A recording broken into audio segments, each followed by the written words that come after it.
감사합니다. 오늘 히브리서 8장 7절부터 13절 읽겠습니다.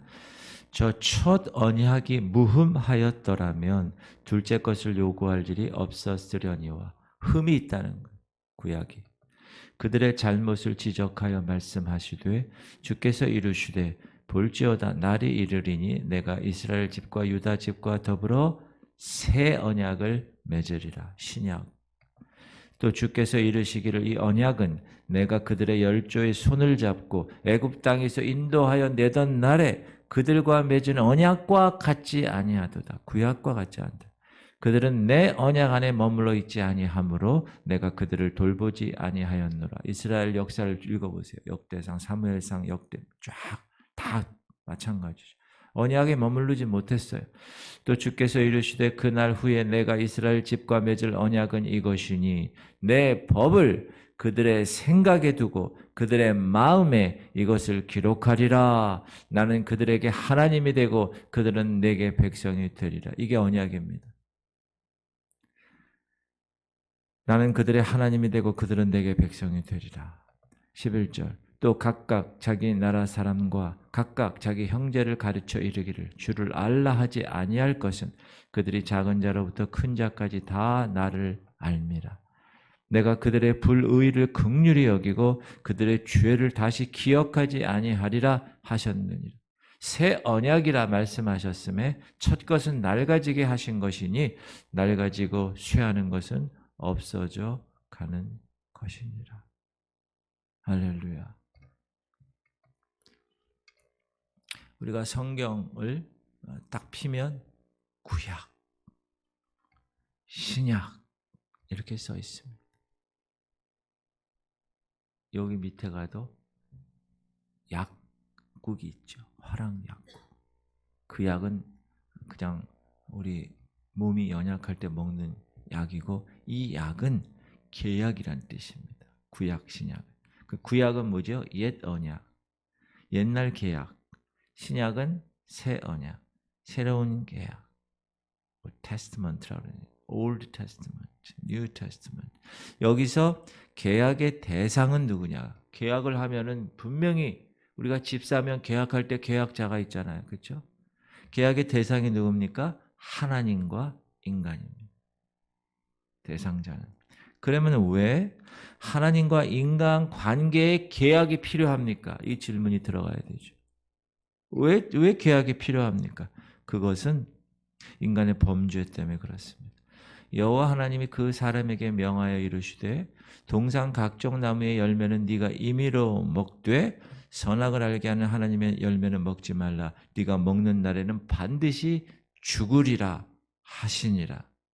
제가 지지난 시간에 그랬죠? 하나님이 두 가지 약속하셨다고 하나의 첫 번째 약속이라고 그랬죠.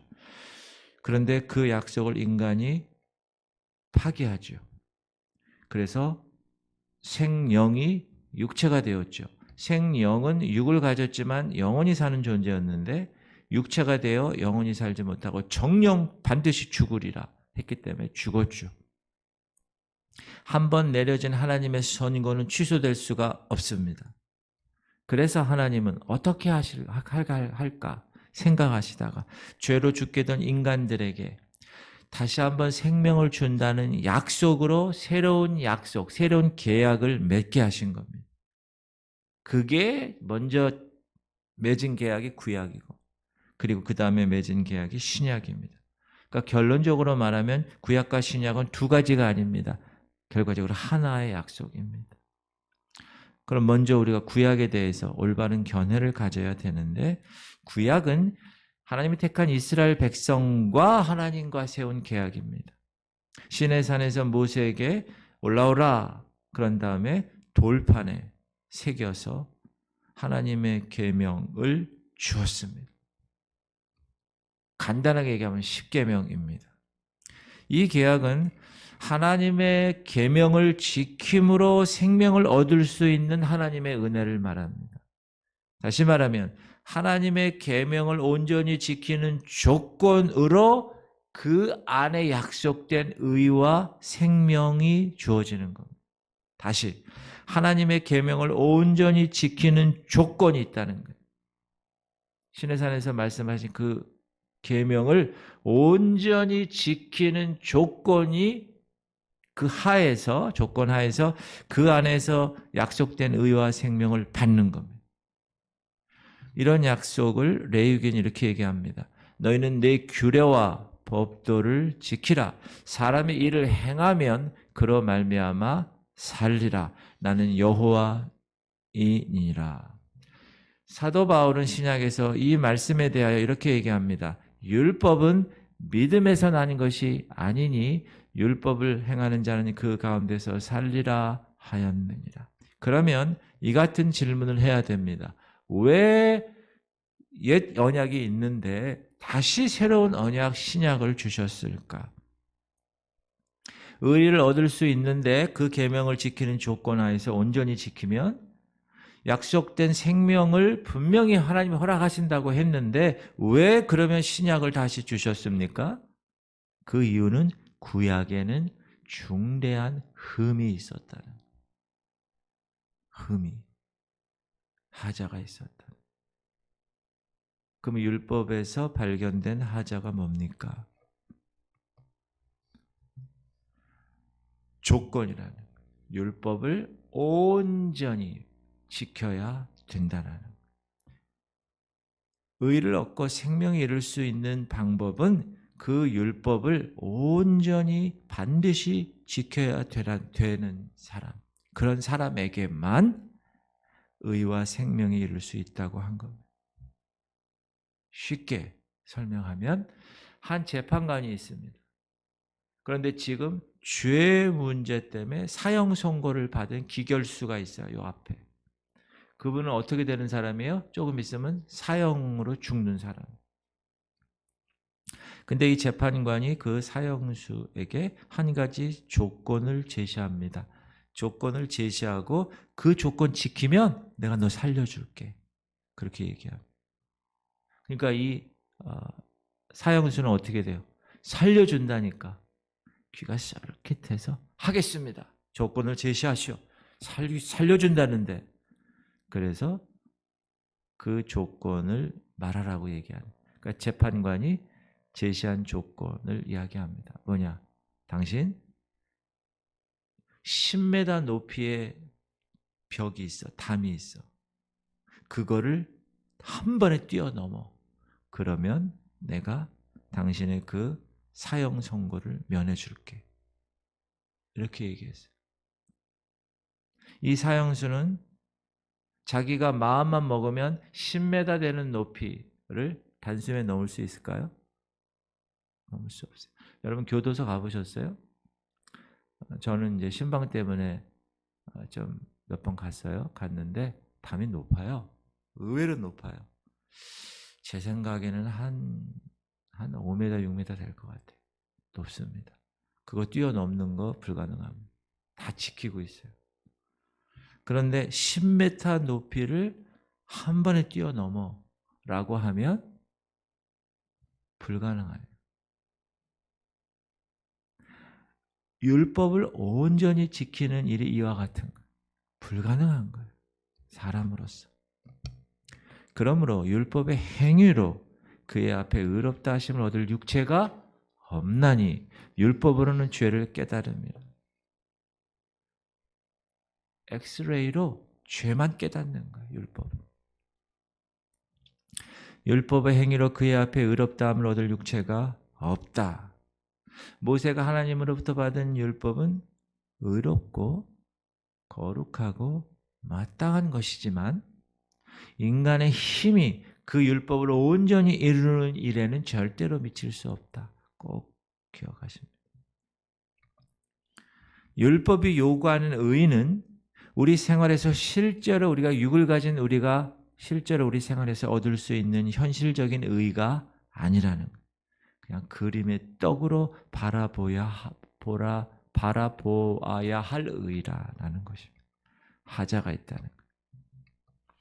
사람이 의롭게 되는 것은 율법의 행위로 말미암음이 아니요 오직 예수 그리스도를 믿음으로 말미암는 줄 알므로 우리도 그리스도 예수를 믿는 거예요. 맞습니까? 여러분 그것 때문에 우리가 믿는 거잖아요. 이는 왜냐하면 우리가 율법의 행위로서가 아니고 그리스도를 믿음으로써 의롭다함을 얻으려 함이라. 율법의 행위로서는 의롭다함을 얻을 육체가 없느니라. 따라합시다. 율법의 행위로는 의롭다함을 얻을 육체가 없는 거예요. 노력한다고 안 된다는 거예요. 그게 옛 언약의 모순이라는 거예요. 인간은 연약해서 범죄하지 않을 수 없는 존재라는 거예요. 왜? 인간은 아담 범죄한 후에 죄의 종으로 타락한 존재로 계속 유전돼서 태어나기 때문에 죄의 값을, 죄의 삭을, 죄의 빚을 갚기 전에는 어떤 경우도 벗어날 길이 없기 때문에 그런 인간이 하나님 앞에서 온전한 의의 법, 율법을 지킨다? 불가능한 것. 또한 인간은 율법을 지키다가 그 율법을 범하게 되잖아요. 그러면 죄에 대한 정죄감이 있는 거예요. 아, 나 이걸 못했네. 근데 그 정죄감을 받는데도 그 정죄에서 벗어날 길이 율법에서 해결할 수가 없는 거예요. 이것이 율법을 지키려는 사람들의 결정적인 함정이고 절망에 이를 수밖에 없는 것이다. 더 쉽게 얘기하면 율법은 빛 좋은 개살구다라는 것입니다. 의를 주겠다, 생명을 주겠다, 약속은 좋은데 인간에게는 그 약속을 지킬 능력이 없습니다. 약속을 바라보면 소망이 있을 것 같은데 율법을 지키는 생활을 내가 보면 당장 그 덫에 걸릴 수밖에 없다. 그리고 율법에서는 하나님의 자비나 긍휼이 없어요. 얻을 길이 없는 거예요. 오직 그것을 지킴으로 의를 얻어야만 되는 거예요. 지키지 못한다. 그러면 율법에 의해서 정죄하고 저주, 그것만 있는 거예요. 그래서 생명이냐 저주냐의 두 길만이 있는데 이 두 길 가운데서 이 생명의 길을 걸어갈 사람은 이 세상에 아무도 없다라는 거예요. 내가 하나님의 은혜를 패하지 아니하노니 만일 의롭게 되는 것이 율법으로 말미암으면 그리스도께서 헛되이 죽으셨느니라. 예수님이 올 필요가 없는 거죠. 기록된 바 의인은 없나니 하나도 없다. 이 결론에 도달하게 되는 거예요. 사랑하는 성도님들, 이처럼 인간에게 생명을 준다는 하나님의 약속은 있지만 생명은 고사하고 오히려 하나님의 긍휼하심 거기에 미치지 못하고 저주와 정죄만을 받게 되는 것이 율법의 큰 하자이고 약점입니다. 사랑하는 성도님들, 우리는 그런 율법에서 벗어난 사람들입니다. 새 언약으로 인하여 예수 그리스도로 인하여 율법의 저주에서 우리를 속량해 주신 그 사건으로 인하여 그러므로 우리는 늘 감사해요. 여러분이 구약시대에 안 태어나고 지금 이 시대에 태어난 걸 감사하셔야 돼요. 그리고 이렇게 자유롭게 복음을 접할 수 있고 전할 수 있는 이 시대에 우리가 있다는 거 감사하셔야 돼요. 좋은 교회에서 하나님의 공동체에서 이렇게 새벽을 깨우며 하나님께 나아갈 수 있다는 거 너무 감사해야 됩니다. 감사하십니까? 할렐루야.